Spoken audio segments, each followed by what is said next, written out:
Have you ever thought how people act when they think you are not important? Julian Croft did. He was a billionaire, owner of Croft Enterprises. He had mansions, cars, jets, and everyone around him said nice things. But deep inside, he was not sure if they liked him or just his money. If this story touched your heart, don't forget to like, share, and subscribe to Kairo Tales. One night, he sat alone in his big house. The city lights shone outside his window. He looked at his reflection and whispered, "Would they still respect me if I had nothing?" That thought stayed in his mind for days. So he made a strange plan. He would hide his real identity and live like a normal man. He wanted to see the truth. Julian decided to work as a security guard in one of his own towers, the huge Orion Tower, with his name on the front wall. Only one person, his assistant, knew the secret. The job would come through an outside agency, so no one would know he was the boss. He smiled and said to himself, "Let's see who people really are when they think I'm nobody." The next morning, Julian stood in front of the mirror wearing a dull blue uniform. The cloth was rough. The shoes hurt his feet. The small name tag read, "Julian. Security." He looked nothing like the rich man in designer suits. He looked like someone the world ignored. His driver looked shocked when Julian stepped out in that uniform. "Sir, are you sure about this?" Julian nodded. "Yes. For 1 week. I'm not a CEO. I'm just Julian." When he reached Orion Tower, hundreds of people were rushing through the glass doors. No one looked at him. No one smiled. He greeted a few, but they walked past as if he wasn't there. He thought, so this is how it feels to be invisible. All day he stood near the lobby desk. He opened doors, checked IDs, and watched people go by. They talked loudly on phones, laughed with friends, but not one person said hello. He felt small. He had built this building, yet now he was treated like part of the wall. Late in the morning, a young woman in heels hurried through the door, talking on her phone. She wasn't watching where she was going and spilled her coffee on the floor near him. She frowned, annoyed. "Are you going to clean that or what?" she snapped. Julian blinked. "Ma'am, I'm security. I can call maintenance for you." Never mind. You're useless," she said, and walked away. Julian just stared at the coffee stain. He wasn't angry. He was shocked. In his real life, people rushed to help him. Now they blamed him for everything. He took a deep breath and whispered, "Maybe this world really sees uniforms, not people." The next day was worse. People threw ID cards at him without even looking up. One man waved his pass in front of Julian's face and kept walking before Julian could even answer. At noon, a tall man in a gray suit came to the desk. Julian knew him.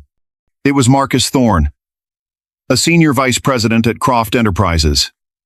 Marcus had once given big presentations to Julian, trying to impress him. But now, he had no idea the guard in front of him was his own CEO. Marcus dropped a set of keys on the desk. "My wife is coming. Give her these. Tell her to park in the executive area. Don't make her wait," Julian asked politely. "Sir, what's her name?" Marcus sighed loudly. "Just look for the expensive car." "How hard is that?" Then he walked off. No thank you. No smile. Nothing. Julian felt the sting. He whispered under his breath, "Money changes how people treat others even when they don't have any of it right now." That evening, Julian sat in the small security break room. The chair was broken.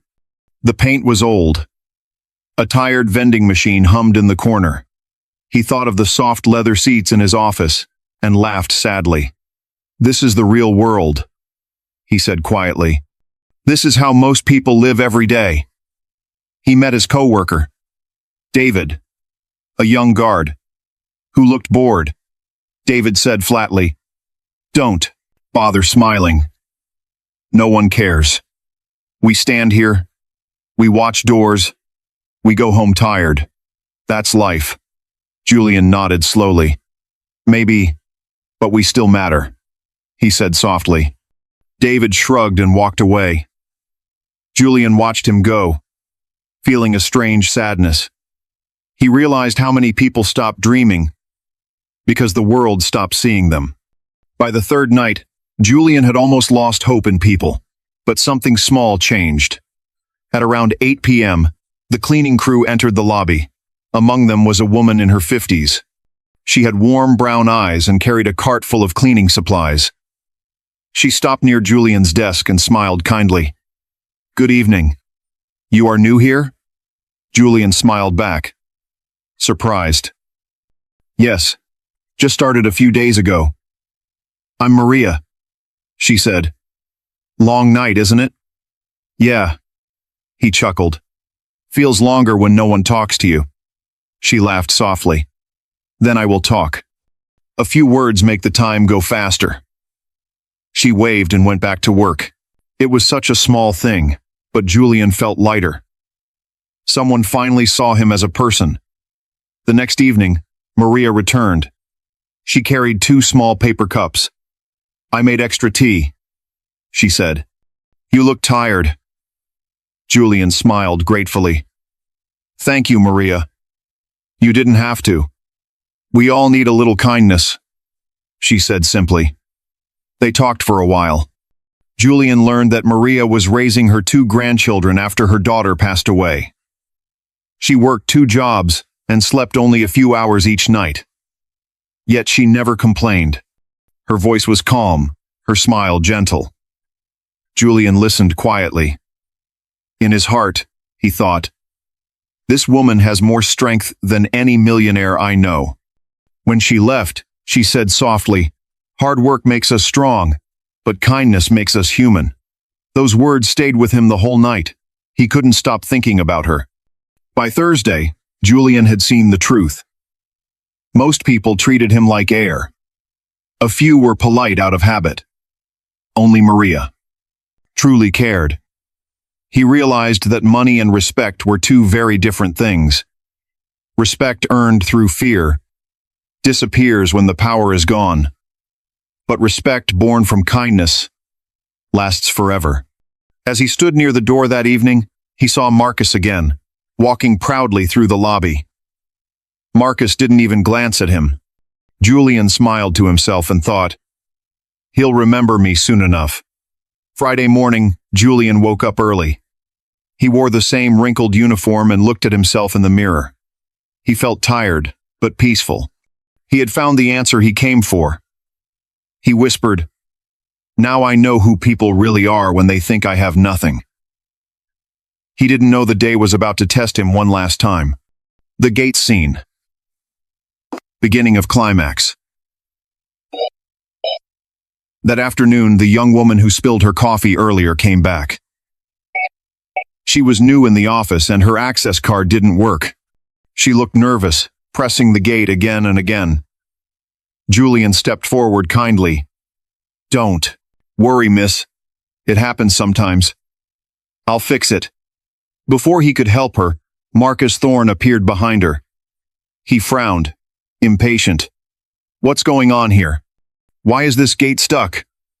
Julian said calmly, "Her card isn't reading, sir." "I'll check." Marcus cut him off. "Just open it. We have a meeting upstairs." "Sorry, sir," Julian replied. "I need to follow the rule. Everyone must scan their card." Marcus laughed harshly. "Your rule? My bonus is probably more than your whole life's pay. Don't talk about rules to me." People around turned to watch. No one said a word. The young woman looked down, embarrassed. Julian felt anger rise but stayed calm. "Sir," he said quietly, "respect costs nothing." Marcus scoffed and walked through the side door, pushing past him. Julian knew then the experiment was over. He had seen enough. He had lived the truth. That night, Julian sat alone again, looking out at the city lights. But this time, he didn't feel empty. He had found what money could never buy: understanding. He whispered, "Tomorrow, they will know who the security guard really was." And with that thought, he smiled. The next morning would change everything inside Orion Tower. The next morning, the whole building buzzed with noise. People rushed through the doors, holding coffee cups, talking on phones, laughing about weekend plans.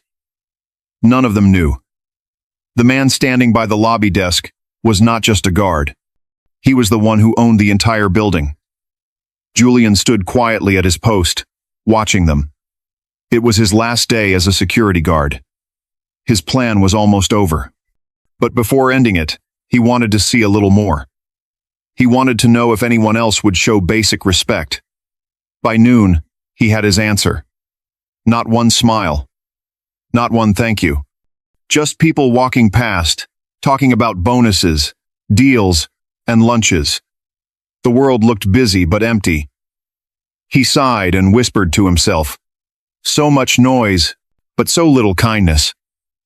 Around lunchtime, Maria arrived as usual, pushing her cleaning cart. Her face lit up when she saw him. "You look tired, Julian," she said softly. "Did you sleep at all?" He smiled. "A little. Today's my last day here." She stopped and looked surprised. "Oh, really? That's sad. You're one of the few nice people here." Julian chuckled. "Thank you, Maria. You've been my favorite part of this place." She laughed, shaking her head. "Then I must be doing something right." Julian watched her leave to clean the elevators. She didn't know it yet, but she had already changed something deep inside him. An hour later, Marcus Thorne walked through the lobby again, his voice loud and sharp as usual. He spoke on his phone, saying things like, "Tell them I'm the boss, and I'll have his job by next quarter." Everyone moved aside when he passed. Julian watched him carefully. Then came the same young woman from before, the one who had spilled coffee on him earlier in the week. She now looked stressed, holding a folder in one hand and her broken access card in the other. She tapped it on the scanner again and again, but the light stayed red. She sighed loudly. "Oh, come on, not again." Julian stepped closer, calm as always. "Need help, miss?" She turned, embarrassed. "Yes, please." "It's not working." Julian nodded. "Let me check it." As he was about to call the maintenance desk, Marcus appeared behind her. "What's the holdup now?" he snapped. The girl spoke softly. "My card isn't working, sir." But Marcus cut her off. "Then move aside. Some of us actually have work to do." He turned to Julian with an annoyed look. "Can you open this gate, or are you going to stand there doing nothing again?" Julian kept his voice steady. "Sir, I have to follow the rule. Everyone must use their card." Marcus laughed. The kind of laugh that's meant to hurt. "Rules? Your job is to do what I say." "Do you even know who I am?" Julian looked straight at him. "Yes, sir." "I do." Marcus scoffed. "Good. Then open the gate before I make a call to have you fired." The girl beside him whispered, "Sir, please. He's just doing his job." But Marcus ignored her. He leaned closer to Julian and said in a low voice, "My bonus this year is probably more than your whole life's salary. Don't talk to me about rules." The whole lobby went silent. People nearby stopped to watch. No one spoke. No one stepped in. Julian didn't say a word. He just looked at Marcus and gave a small nod. "Understood, sir." Then he opened the gate. Marcus walked through proudly, muttering, "Finally, someone doing their job." Julian stood still, his heart heavy but calm. That was the final moment he needed. The mask had done its job. The experiment was over. That night, Julian called his assistant and said quietly, "Arrange an all-staff meeting." Tomorrow morning. I want everyone there." The assistant asked, "Understood, sir. Should I tell them why?" Julian smiled. "No. Let it be a surprise." The next morning, every employee of Croft Enterprises stood in the main atrium of Orion Tower. The air was thick with whispers. People looked confused, trying to guess what was going on. At 9 sharp, the building's general manager stepped onto the stage. "Good morning, everyone," he began nervously. "Mr. Julian Croft, the founder and CEO of Croft Enterprises, is here today to make a special announcement." A ripple of surprise moved through the crowd. Everyone knew the name, but few had ever seen him in person. The manager looked around. "Mr. Croft?"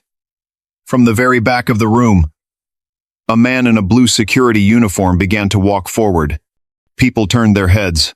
Confused whispers filled the air. "Isn't that the guard from the lobby?" Someone whispered. As Julian walked, the crowd slowly parted. He walked past Maria, who stood frozen with her cleaning cart. He gave her a gentle smile. She gasped softly, covering her mouth with her hands. He kept walking until he stood face to face with Marcus Thorne. Marcus blinked, his jaw tightening. "What is this?" he muttered. Julian looked him in the eye and said calmly, "Mr. Thorne, protocol is important. Wouldn't you agree?" Marcus turned pale. His lips moved, but no words came out. Julian stepped onto the stage and took the microphone. The room went completely silent. "Good morning," he began. "My name is Julian Croft. For the past week, some of you have known me by another name, Julian, your new lobby security guard." A loud gasp went through the room. People looked at each other in shock. Julian continued, his voice clear and steady. "I came here with a question. I wanted to know how people treat others when they think no one is watching. I wanted to see if kindness still exists in a world that chases titles and money." He paused and looked across the crowd. "This week, I got my answer." His eyes stopped on Marcus. "Some of you treated me like I was invisible. Some of you used your status like a weapon. You told me your bonus was worth more than my life salary. You were right about the bonus. You were wrong about the worth." The room was dead silent. You could hear people breathing. Julian continued softly, "A person's worth isn't measured in money. It's measured in respect, in empathy, in how they treat others when no one is watching. Those are the true currencies of life."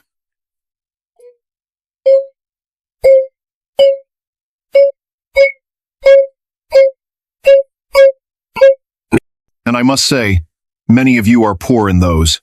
He looked around again, then added, "But not everyone." His eyes found Maria standing near the back. "Some of you still carry kindness, even when life is hard. And that is what truly builds this company." Tears filled Maria's eyes. Julian put the microphone down for a moment.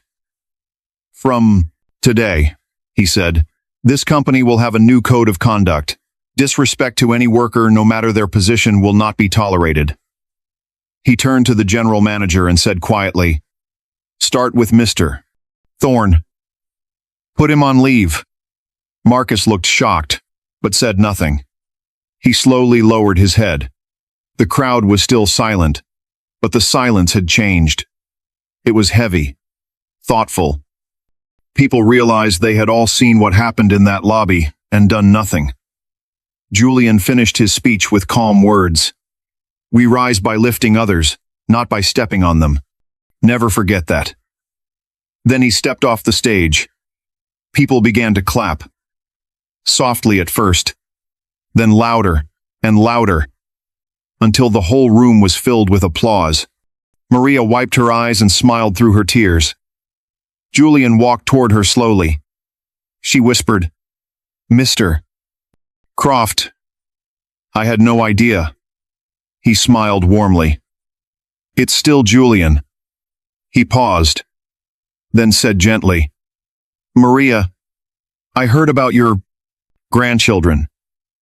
I know how hard you work for them. You have reminded me what real wealth looks like.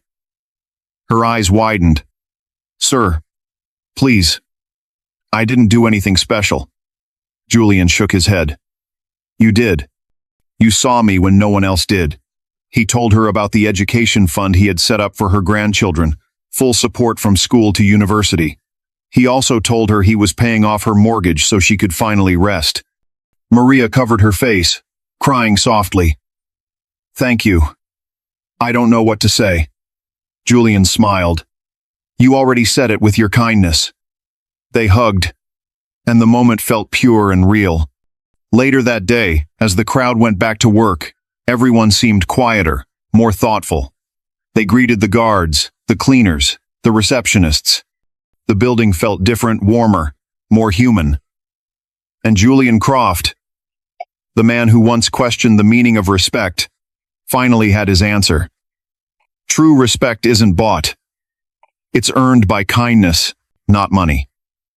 Because you never know who that nobody in front of you really is.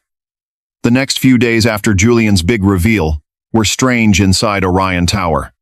People walked slower. They spoke softer. The same workers who once ignored the guards now greeted them every morning.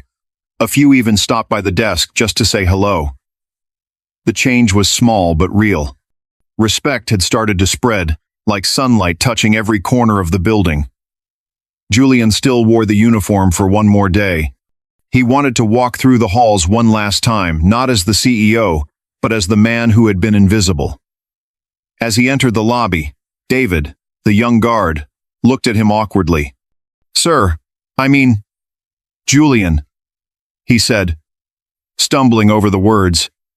I didn't know who you were. I shouldn't have been so rude before. Julian smiled kindly. It's okay, David. You spoke like many others would have. What matters is, you understand now. David nodded. I do. I won't forget. Take this. Julian patted his shoulder. Good. Remember, no job is small.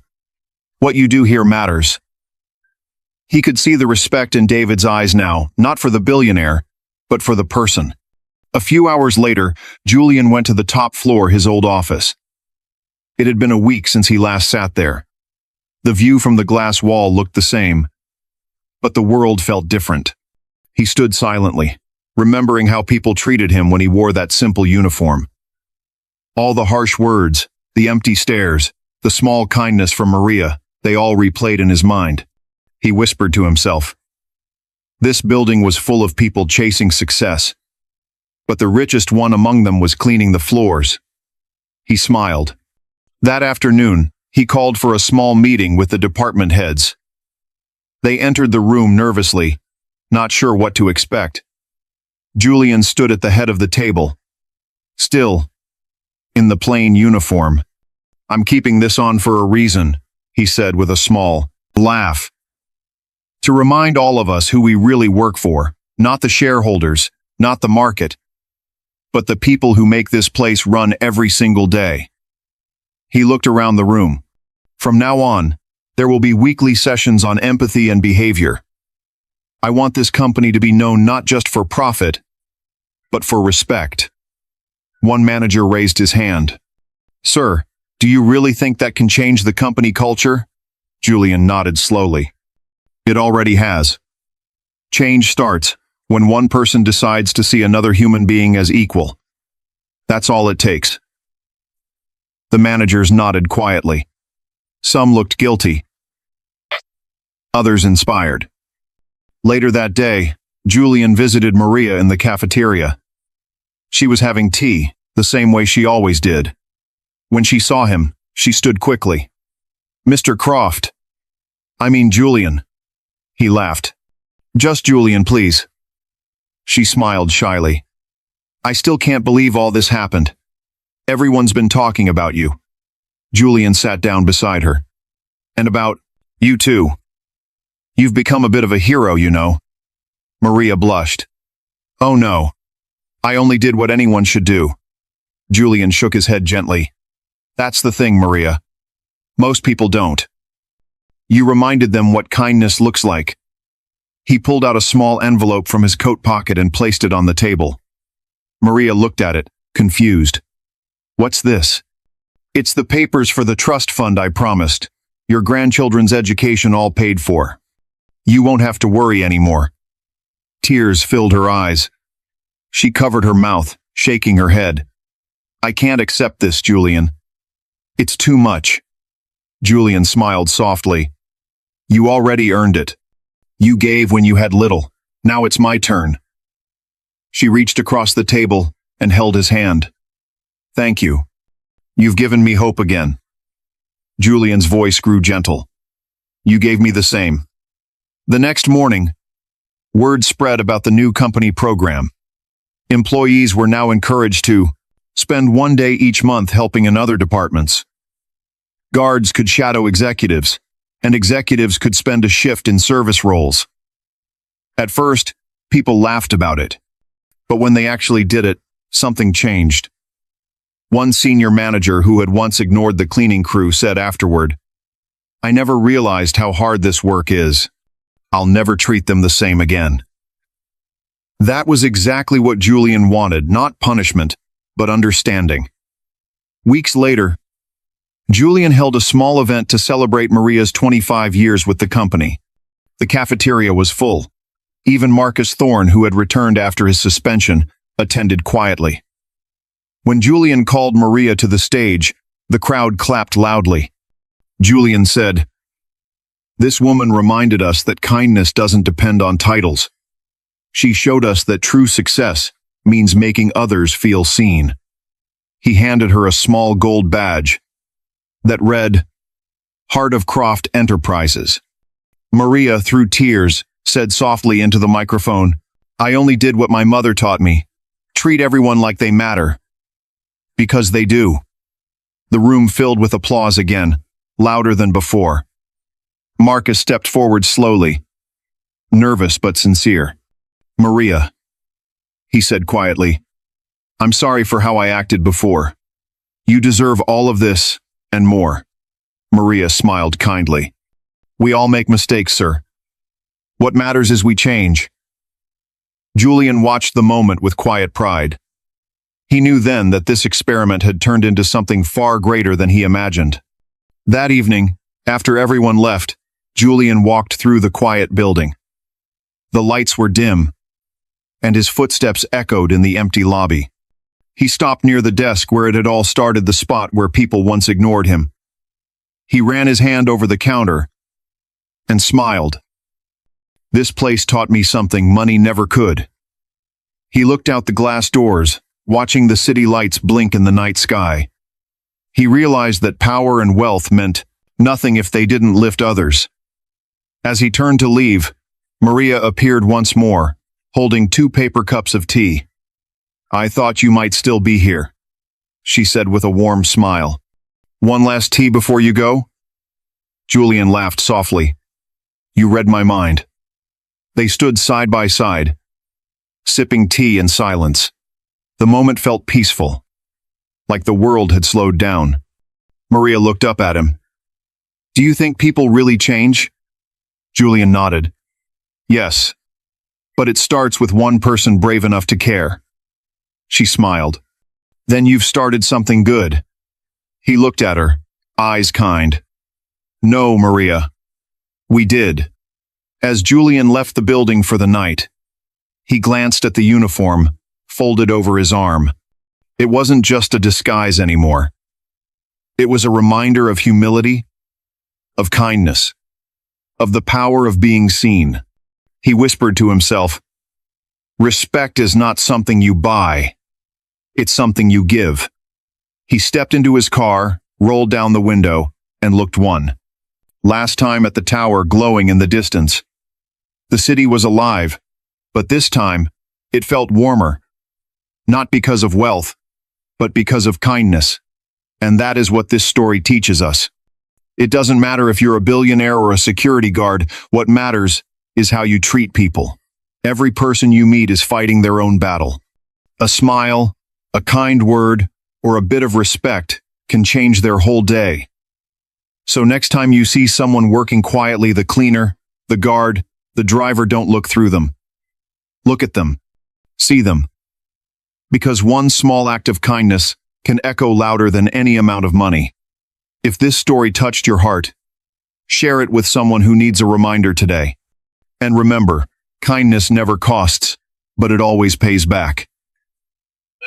If this story touched your heart, don't forget to like, share, and subscribe to Kairo Tales.